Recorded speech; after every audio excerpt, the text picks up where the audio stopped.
nazali Miché Mangala, comme on a Miché Mangala, nazali communicateur ya Lamuka, et cadre au sein du parti politique Nouvel Élan. Bisoto ko telemel va prêtre bisoto ko telemel ndenge makambo et ko salimana kati ya Assemblée nationale parce que bana Congo c'est déjà ndeko Félix Antoine Tshisekedi azako planifier boulevard moko pour que azala rééli na 2023 donc mona ke na 2020 akendaki ko nommer ba membre du constitutionnel piétinant sur la constitution au monde ndenge akendaki ko majorité na kati ya assemblée oyo et le lot a commis aussi la passage par force na kati ya assemblée oyo kolanda mboso kodi ya kwanga ndenge a ko sa makambo na kati ya assemblée oyo lelo oyo ba yeko tia commission paritaire na ba pesi ba confession religieuse 72 heures pour qu'il va se mettre d'accord. Ndeko, il faut que tu constates d'abord incohérence au Evandi na ndenge mboso a ko sali la makam. Ndenge atie commission paritaire. Commission paritaire, ça sous-entend que ba confession religieuse, ba silisi makambo na bango, ba memi dossier na Assemblée nationale, l'Assemblée nationale a tenu à la commission paritaire pour que ba décider puis ba désigner président ya Seni. Mais dans ces cas d'espèce, au commun a que ba confession religieuse ba se mettre pas encore d'accord sur candidat ya Seni. Mais Mbosso a tiré commission paritaire. De ça supposer que la messe a été déjà dit. Au nyonso oba o sa les anango bazo masqué batu pour que décision bango au finish et va se concrétiser. Mais nous avons compris que monsieur Félix Antoine Tshisekedi azana des logiques au yé à au procéder na yango. Première logique à ani. Première logique na yé est que à ça la système ya KO. Autobengi passage par force. Mais manière où on a ça lili, ils a passé pour qu'il est arrivé et ça va pas arriver. Parce que na propre canaille na union dite sacrée.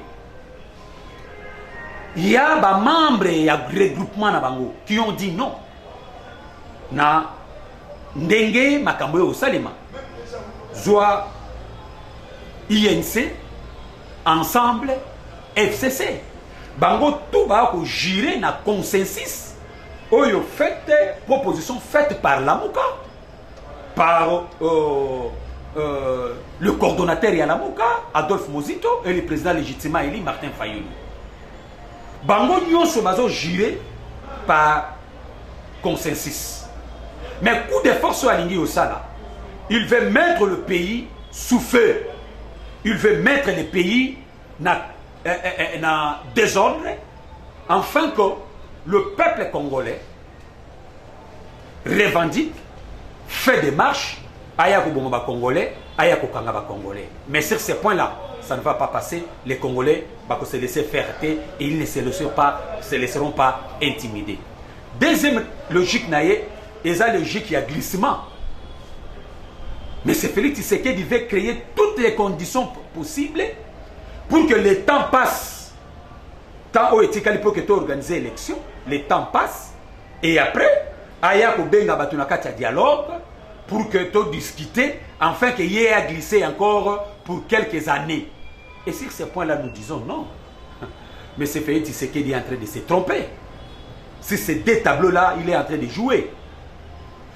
Nous disons en 2023, il y aura des élections. Si M. Félix Antoine Tshisekedi ne parvient pas à organiser des élections,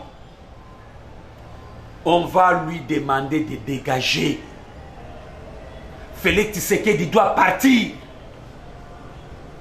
Parce que, d'abord, à côté on a la fraude. À côté de la fonction on a la fraude. Et il veut rester encore dans la fraude.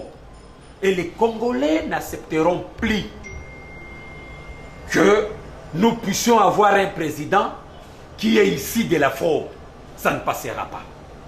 C'est pourquoi nous demandons à tout notre peuple d'être vigilant, que la flamme doit être allumée pour faire échec na usurpateur, na bateau balingi va confisquer encore davantage la souveraineté de ce peuple-là. Et là nous disons, ça ne va pas passer et ça ne passera pas. Nous ne reconnaissons pas M. Tshilombo comme président de la République.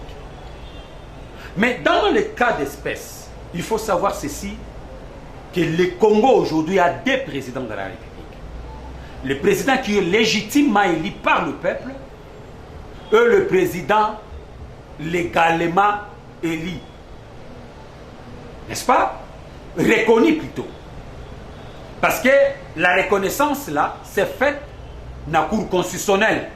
Malgré déplorer la manière, qu'il faut reconnaître M. Tshilombo comme président de fait, mais notre peuple sait comment les choses s'est passées dans la Cour constitutionnelle. Vous pouvez poser la question après il y a FCC, on va vous dire. D'ailleurs, il y a eu des révélations par-ci par-là. Voire même le secrétaire général, il y a UDPS, avait dit à son temps sur les zones, il y a confrère Top Congo, si je peux citer, pour dire que la majorité des députés qui sont dans cette assemblée, ce sont des députés nommés. Lui a parlé tout simplement des députés nommés. Et alors, son chef du parti, qu'il avait élu, vous comprenez?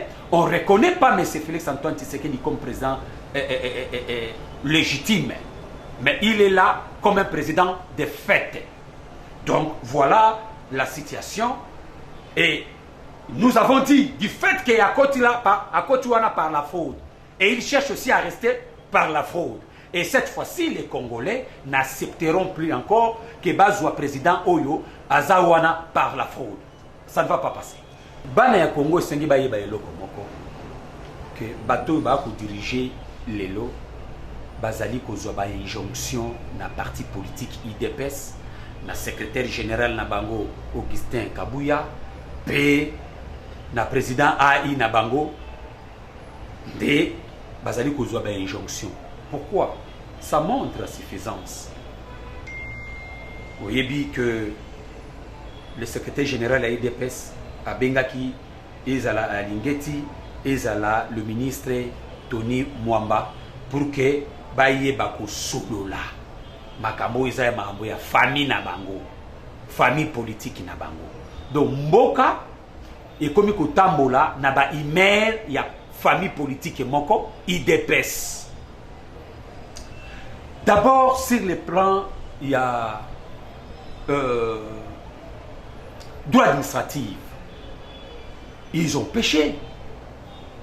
Normalement, Tony devait être, on devait leur mettre dehors au sein du gouvernement Oyo.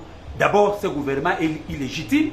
Oyo, il y a un problème, il y a une population na KRT. Un ministre qui quitte son cabinet pour aller vendre un administratif. Pour que va discuter Makambo et Tali Mboka. Est-ce que vous trouvez ça normal?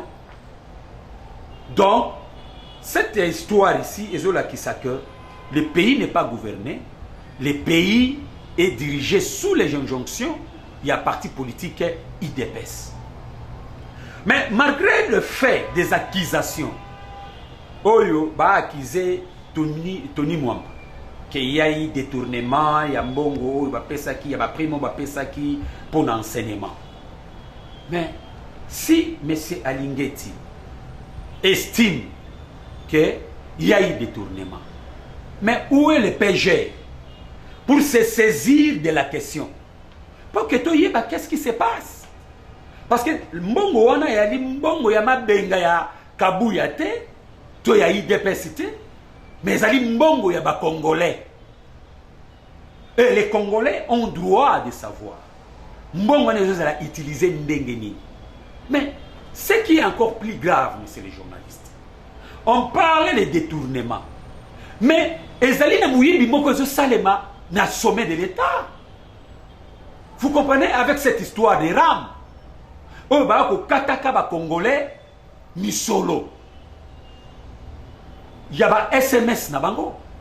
Et il y a eu même que qu'on avait interpellé le ministre Kibasa. Mais jusqu'aujourd'hui, question les a sans suite. Mais c'est du vol planifié. Et les Congolais ont besoin de savoir. Mbongo wana, ezo salanini. Comment la recette wana ezali canalisée? Est-ce que ezako échappé na chaîne? Il y a des dépenses publiques ou mbongo wana ekoti na kati ya chaîne ya dépenses publiques? Les Congolais ont besoin de savoir. Donc, ndeko tala bato ba o diriger mboka lelo. Ndenge ba ko diriger mboka, bisika ba ko mema biso. Oyo ba Congolais ba ko yebate. Voilà mon frère ami. Donc la question il y a Alingeti na Tony Mwamba, nous demandons que la justice et que le PGR puisse se saisir de la question pour que ba enquêter sur ces points-là. Mais etikala est tout fait ndenge Kabuya accueilli ko soloana bango parce que le lo ba ko tali sabiso que ezali likambo ya famille. Donc famille d'épès ezali likambo na bango nde ba ko yokana. Donc ezali likambo ya famille mbongo ba ko utiliser et ali mbongo ya d'épès. Obi ezali mbongo ya ndeko Kabuya to ndeko Félix Antoine Tshisekedi to ndeko Kabund. Mais non. Les Congolais ont besoin de savoir ndenge nini makambo ko salema ndenge nini ba ko gérer mbongo ya l'État.